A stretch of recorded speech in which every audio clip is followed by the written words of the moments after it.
Covenant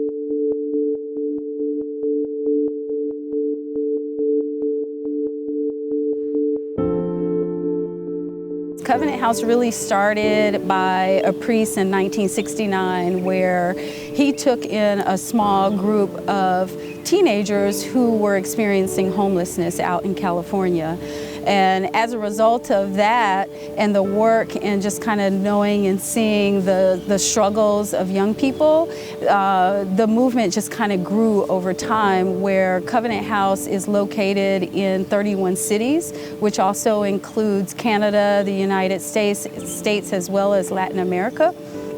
Well, Covenant House got started here in Atlanta, I think it was the summer of 2000, after a study that was done by Peachtree Presbyterian, and they looked into, really felt there was a need in town, brought in an intern, funded a sort of a look at the problem, and approached Covenant House in New York and told them they really needed them to come here and try to help. And based on the information they gathered through that intern, they came in town and started the program. So about 18 years ago. Covenant House, Georgia has been around since 2000. We started with a 15-bed facility that was really providing emergency shelter and crisis care for young adults ages 18 to 21. And kind of grew from there to Covenant House, Georgia, that we know of today, where we typically on any given night will house and serve about 90 young people ages 18 to 21. Covenant House addresses youth who are experiencing homelessness and youth who have been trafficked. So really the heart of the mission of the work that we do is really providing a safe haven and a covenant to be able to provide services and shelter, food, clothing, experiences around developing education and support and job readiness, developing the life skills. These are all the things of the services that we provide in order to make sure that young people have a safe place so that they can thrive and grow. The conditions of the kids when they come to Covenant House, it's really varied across the board. You've got kids that are here because they've left a bad situation on their own. You've got kids that are here because they've made some bad decisions on their own. And you've got kids that just needed some help. The young people that we serve, they come from all different types of backgrounds. We particularly will serve young people who have experienced pretty significant abuse and neglect.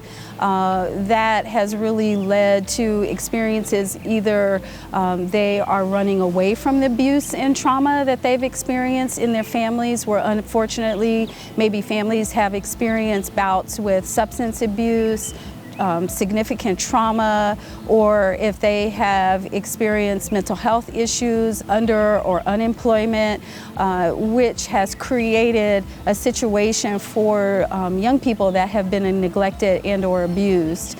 So we oftentimes will find families, for whatever reasons,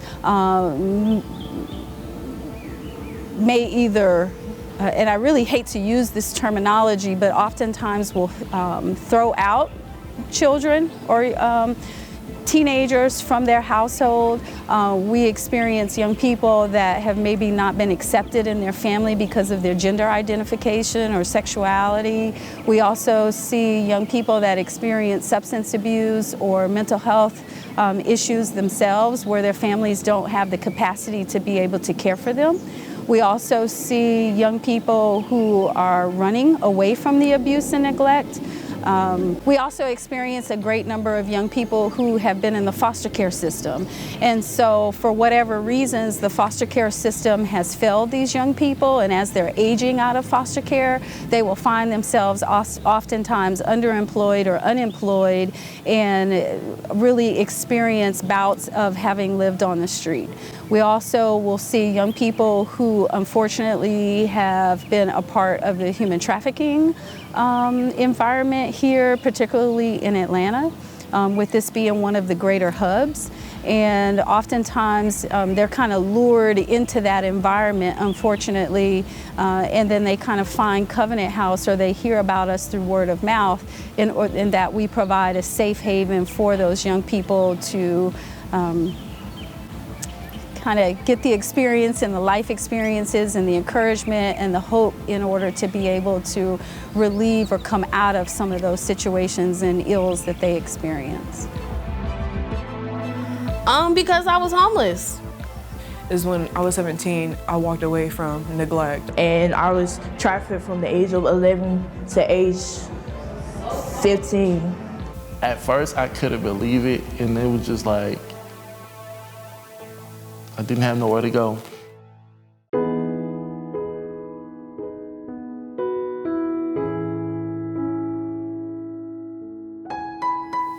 My background, I come from a broken home and was raised with very little money.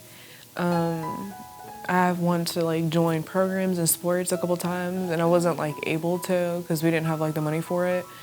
I come from a house of abuse. I went through counseling at 9 for a secret that had gotten out of the closet of the abuse that we were going through as children. And I received counseling at 9, and then I think I was a little too young. It was for 6 months, and then I went through a lot of poverty and a lot of, I was homeless as a child too, with my brother and my sister that I was raised with and my mother. We were homeless a little bit in the 2nd grade and in the 4th grade, but we ended up not being homeless again somehow. And then I ended up being homeless again the summer after my 7th grade year. Between 6th grade and 7th grade. So I was homeless really twice in middle school. But I was homeless after my 7th grade year because my mom was dating someone and he had passed away. And he was really like a really good friend of me and my sister. And it was like a little strange how like it happened because we didn't really get close to that many people like on the outside of our comfort zone. And it took a toll on our family, and we ended up being homeless for 4 months. We lived in 6 different places, and having only a bag, because, you know, having more than a bag is a bit much for an individual if you're living in someone else's house. And then my mom ended up getting a home, finding a house, getting a home, going into the 8th grade, I believe. And it's the same place that she lives now. And this is the first time I've been homeless on my own, and I've been homeless since November. In 2016, I graduated high school.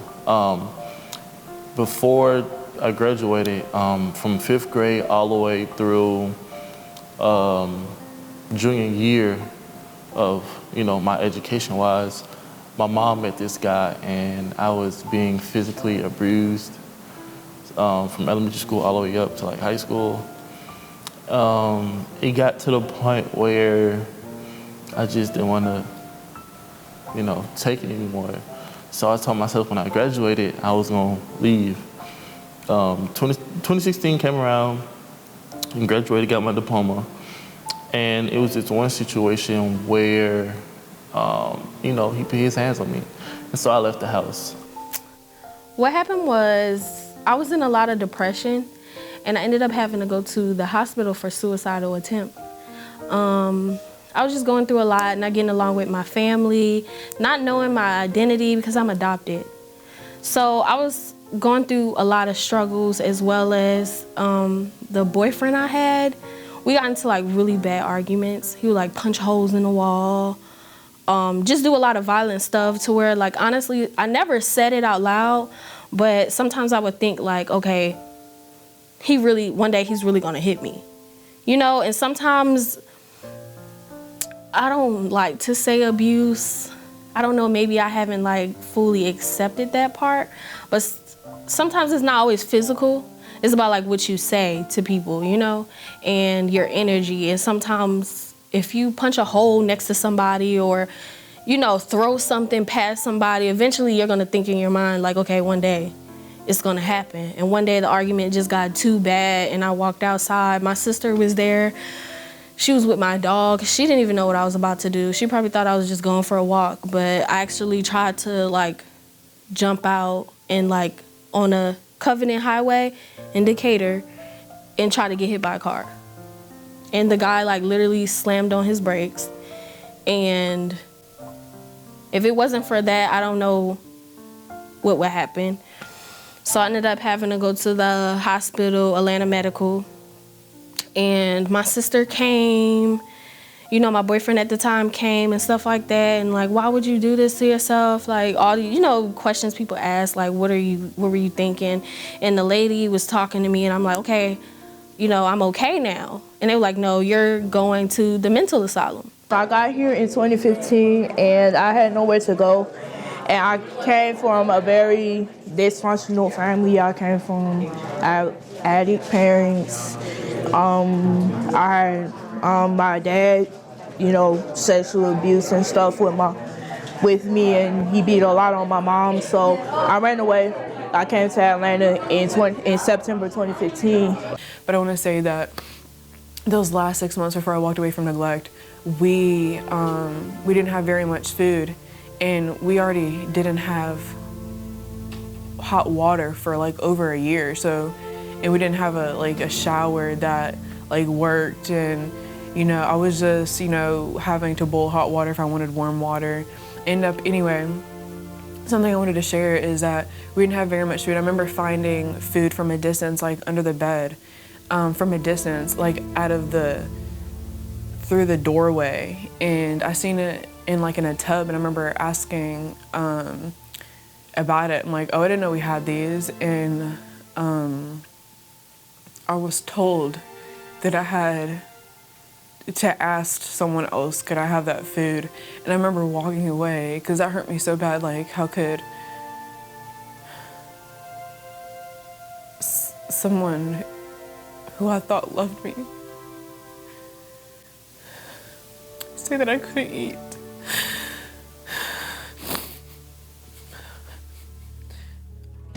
You know, I'm okay now. And they were like, no, you're going to the mental asylum. So I had to go for almost a week, for like 3 to 5 days.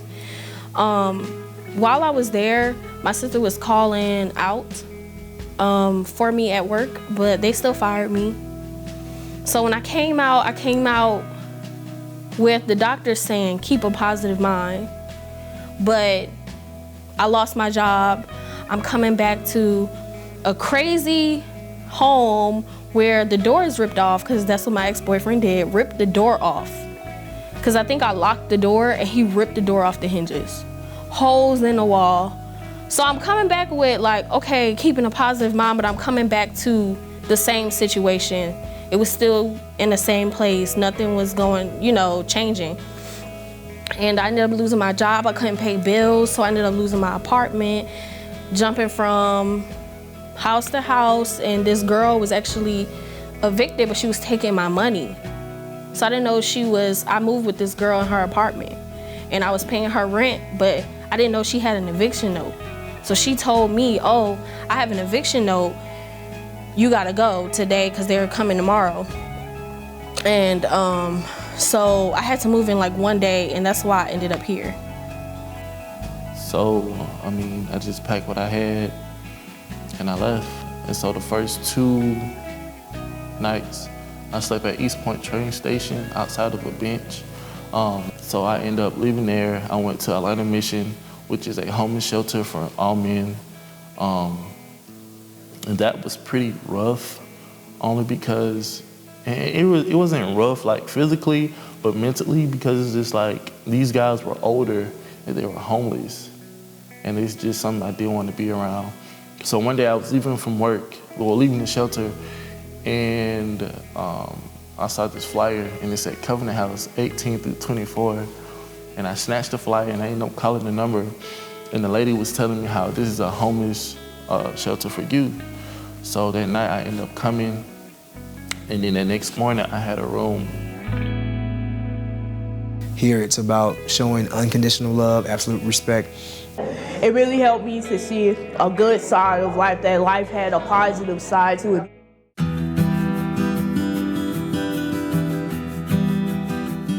Covenant House really sets itself and positions itself to be able to lead the charge in providing services, care, love, support, and a sanctuary in order to provide services and support to young people so that they have a place to go, that they have the opportunities to be able to forge themselves and learn the skills and overcome a lot of the trauma that they have experienced to become thriving adults.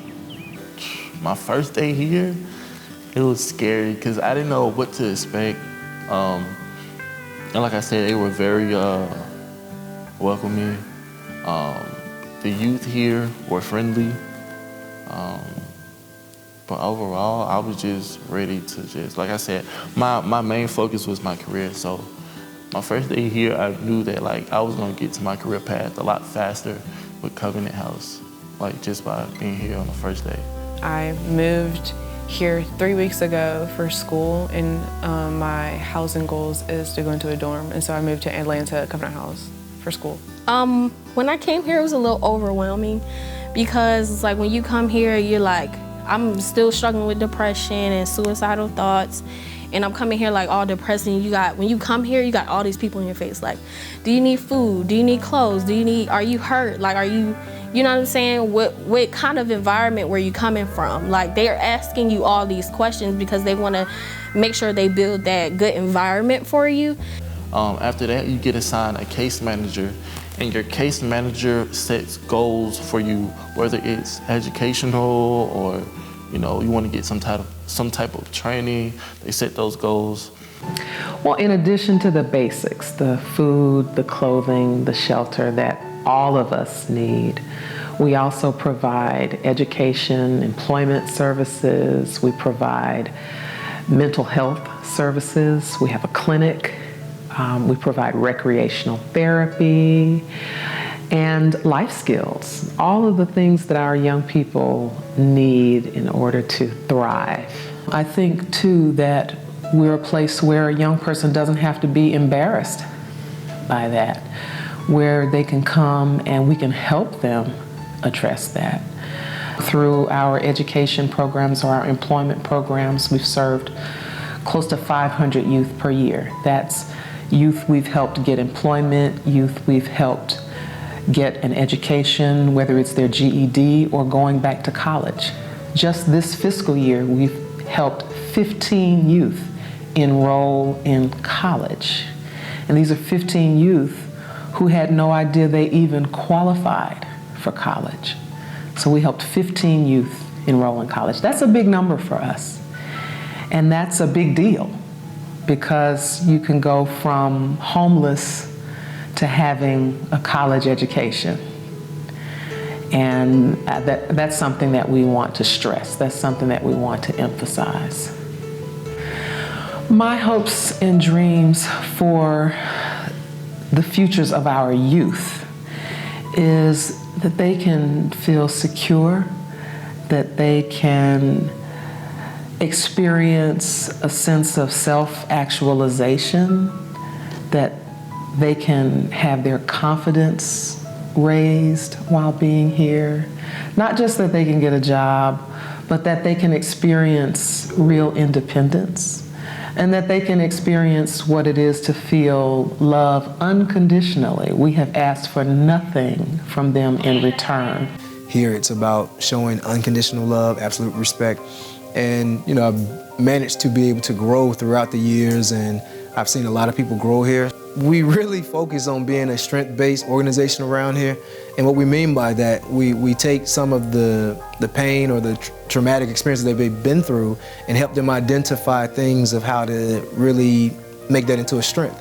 And they really take good care of the youth here. Like when I came, I had so much anger, so much anxiety, so much animosity, and like the staff, they worked with me, they rallied around me, they helped me, and that's how I got to where I am today.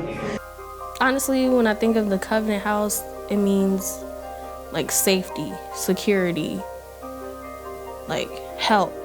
Like it's that good, that good auntie that you can always go to when you're hungry and go to their house because maybe you and your mama not getting along, and you always know when you go there you'll leave better than when you came. When I left, my resumes were better. I'm still not even paying for toiletries. Like, they gave me an abundance of things, like MARTA, transportation, basically all across the board. Anything you can think of, mental help, medical help, clothes, a place to stay, just all around the board. Jobs, because sometimes they'll take you to a job fair. So when I left, I was literally whole as a person. We probably serve in our shelter program upwards of 1,200 youth a year. That's 1,200 youth who have needed a place for a night, or a place for 30 days, or a place for even longer. But that's 1,200 young people who have not had a place, a safe place, to lay their heads and to get a meal, to take a shower, to feel safe. And that's 1,200 youth too many. So there's a common theme that runs through Covenant House, and that is to be able to serve young people who have experienced homelessness and also who have maybe experienced issues with having been trafficked. Covenant House, Georgia is pretty unique in that Atlanta is one of the hubs of child sexual trafficking. And so we also experience around vacationing and wanting to come to Atlanta to be able to seek out this child trafficking industry. And so I think that really puts us in a very tough, unique position that young people are experiencing trafficking, and as a result of homelessness, at higher rates, more so than we've seen in other parts of the country around Covenant House. You know, there is a crisis here, particularly in Atlanta and its surrounding areas where, you know, there are, on any given night, 3,300 young people who are really living on the streets of Atlanta. And that's not even really including the young people who are bouncing from couch to couch or from friend to friend, or, you know, these are folks that are really living on the streets. They're you know, pitching tents or living under a bridge. Young people are finding safety in graveyards and, you know, things like that, of where young people are finding safe places to reside. The need is simply for people to open their eyes and see what is all around us. Atlanta is a booming, growing city, but there is a class of individuals that are not growing with it, that are in fact being left behind.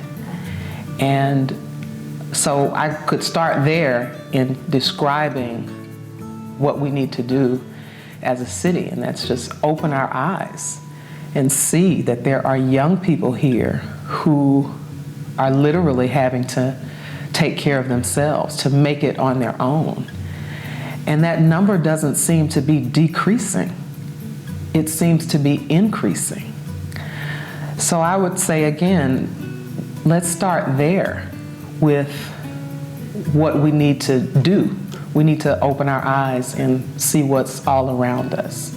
It's really tough. I think it's 3,300 recorded, but I think that number is a lot higher. I have brushes with meeting people who are experiencing homelessness a lot, whether I'm going to the gym, whether I'm going to a game. Now I kind of have an eye what to kind of look for, but there's so many people that kind of fly under the radar who you'd never realize was homelessness or experiencing homelessness because they look so much like myself or your children or different people like that.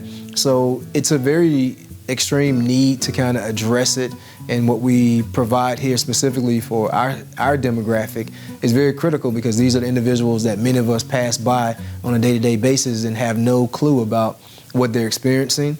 So they really do need a support system, a sanctuary, and I think that's what we do extremely well here. A lot of people think that being homeless is because somebody made the wrong decisions in life, or because they didn't listen, and that's not true.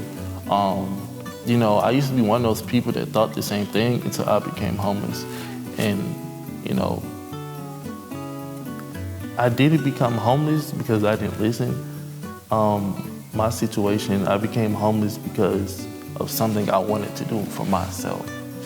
And a lot of kids here are not here because, they didn't listen or they're bad kids. They just haven't had the best situations. We have 2 small children, and the idea that there are kids out there who don't have any place to sleep is just, I can't wrap my mind around it. And I think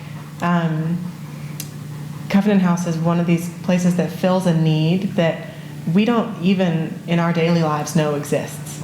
And so when you learn about that, it's very difficult to then not do something. You have to do something. Honestly, it's a very humbling experience. So the young professional sleep out. We're sleeping out for one night on the campus here at Covenant House. But we also know that it's a guarded campus, so we have security. We also know that we're going to be provided food. We also know that we have a sleeping bag and warm clothes. So we're sleeping out in the elements, and it's a humbling experience, but at the same time, you really realize that kids who are sleeping out don't even have those luxuries. There's safety issues, there's food shortage issues, and they just don't know where they're gonna wake up or how they're gonna wake up. So having a place where kids who are victims of horrible things, from sex trafficking to any other types of vices that are out there, having a place for them here where they can not only just find shelter, but also find supportive services is really, really critical. Programs like ours tonight, the Sleep Out Young Professional Edition, is a good way for Covenant House to have a voice and to be a leader in helping communities understand what it is to be homeless. Because I think there's a gap in our collective knowledge about what it is to be young and to be homeless. So that's where Covenant House plays a very special role in helping communities understand that our young people are our greatest asset. And if we have young people out there who are exploited, who are dejected, rejected, abandoned, all of those things that I mentioned earlier, if we have young people out there, then that's our future. And we can't prosper if we don't have young people who prosper.